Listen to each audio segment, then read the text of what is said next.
pagi, Assalamualaikum sahabat insanitas mulia. Semoga Anda semua sehat walafiat, bahagia bersama keluarga. Sahabat, ketika kita memiliki kesehatan di masa pandemi ini, itu sesuatu yang sangat bernilai, sesuatu yang sangat berharga. Karena itu jaga kesehatan terus, banyak minum air putih, rajin atau rutin berolahraga, istirahat yang cukup, dan hindari stres. Sahabat, kali ini kita akan bercerita tentang bagaimana perlunya memiliki kemampuan berpikir sederhana. Mengapa kita perlu memiliki kemampuan berpikir sederhana dan apa untungnya kemampuan berpikir sederhana? Simak dalam video ini dan jangan lupa klik dulu like, subscribe, dan lonceng notifikasi. Berikan komen dan share video ini.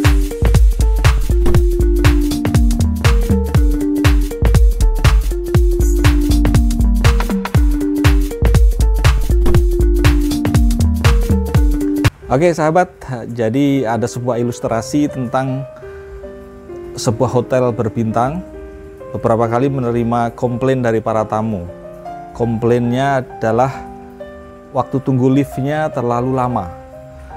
Setelah beberapa kali menerima komplain, manajemen hotel melakukan satu kajian, dan ternyata setiap kali occupation hotel itu tinggi atau tingkat huniannya hotel itu tinggi pada saat peak season atau pada saat sibuk mencapai 90% atau lebih, selalu terjadi komplain mengenai waktu tunggu liftnya terlalu lama. Akhirnya manajemen pun mengundang para konsultan untuk memberikan saran terhadap komplain atau keluhan yang dialami oleh pelanggan hotel tersebut.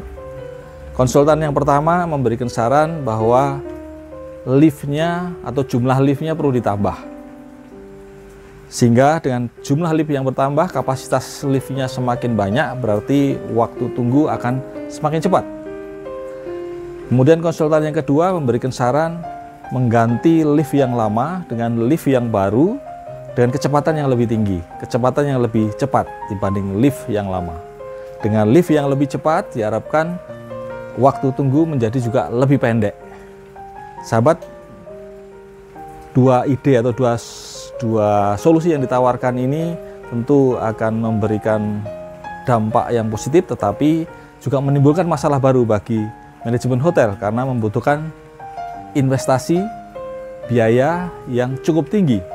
Kemudian dipanggil lagi konsultan yang ketiga.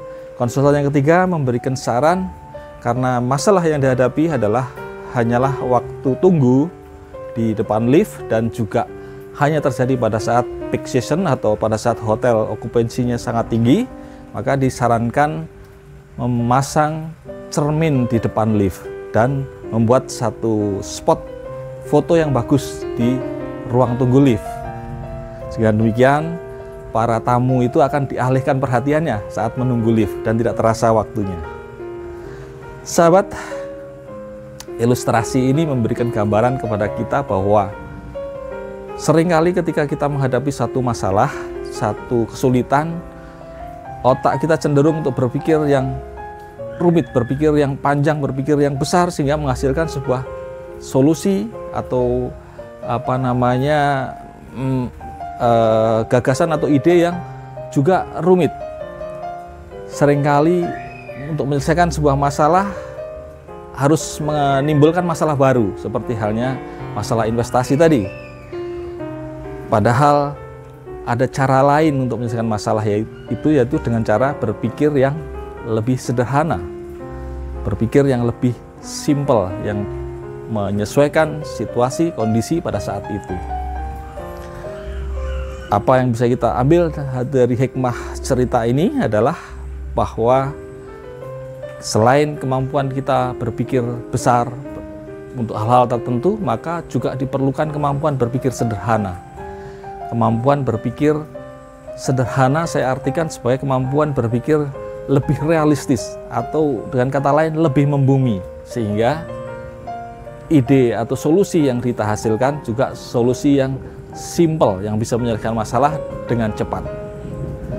Apa saja itu keuntungan kita bisa berpikir sederhana? Sahabat, yang pertama, kemampuan berpikir sederhana akan membuat keputusan yang kita ambil atau solusi yang kita ambil bisa dilakukan dengan cepat, bisa dilakukan dengan mudah, bisa dilakukan dengan simple atau dengan sederhana. Sebagaimana contoh yang tadi, berpikir rumit akan menghasilkan solusi atau ide gagasan yang lebih rumit sehingga menimbulkan masalah baru, tetapi berpikir sederhana akan menghasilkan solusi yang sederhana, ide yang sederhana sehingga mudah diaplikasikan dan sesuai dengan kondisi keadaan saat itu. Yang kedua, berpikir sederhana membuat kita juga cepat mengambil peluang, cepat mengambil kesempatan yang datang. Saya berikan contoh begini, seringkali kita menerima suatu tawaran, sebuah kesempatan, entah itu bisnis, project dan sebagainya. Ketika kita lihat itu nilai keuntungannya kecil, misalnya nilai bisnisnya kecil, seringkali kemudian kita abaikan, kita tunggu saja nanti yang project atau bisnis atau peluang yang lebih besar. Kemudian datang lagi peluang atau kesempatan atau tawaran yang sedikit lebih besar atau lebih sedang. Tapi seringkali kita kemudian berpikir lagi, nanggung, buang-buang waktu saja kalau ngerjakan yang seperti ini. Kita tunggu lagi kesempatan yang lebih besar.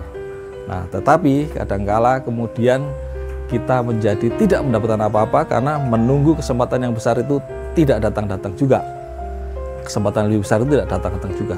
Tetapi kalau kita mampu berpikir sederhana, maka mengambil kesempatan yang datang yang kecil tadi, kesempatan yang datang yang lebih awal tadi, maka kita akan lebih cepat mengambil keputusan, lebih mudah mengambil keputusan untuk segera melaksanakan. Bukankah sesuatu yang besar atau kepercayaan besar itu lahir dari kepercayaan kecil yang dikerjakan dengan sungguh-sungguh, dengan baik, sehingga akan menghasilkan kepercayaan yang besar. Sahabat, yang ketiga adalah berpikir sederhana akan menghasilkan satu keputusan atau ide, solusi, gagasan yang lebih realistis, lebih membumi istilahnya, lebih sesuai dengan kondisi yang ada saat ini, sehingga ide, gagasan itu bisa diaplikasikan. Ini adalah keuntungan daripada berpikir sederhana. Sahabat, ada kalanya memang kita harus berpikir besar. Kita perlu untuk mampu berpikir jauh ke depan, berpikir lebih rumit untuk menyelesaikan masalah-masalah yang lebih besar, lebih rumit. Tapi ada kalanya juga kita hanya perlu berpikir sederhana untuk menyelesaikan masalah-masalah dan kesulitan yang kita hadapi sehingga bisa lebih cepat diselesaikan, lebih cepat mendapatkan solusi. Yang penting jangan jangan menganggap masalah yang kritis dengan menyederhanakannya, atau sebaliknya jangan menyederhanakan, jangan mengkritiskan masalah yang sederhana, atau jangan membesarkan masalah yang sederhana, dan sebaliknya juga jangan menyederhanakan masalah yang besar. Sesuaikan dengan proporsinya. Demikian sahabat inspirasi dari saya, Eko Jaya Santoso. Selamat berkarya, sukses, bahagia selalu untuk Anda semua. Salam etos mulia. Wassalamualaikum.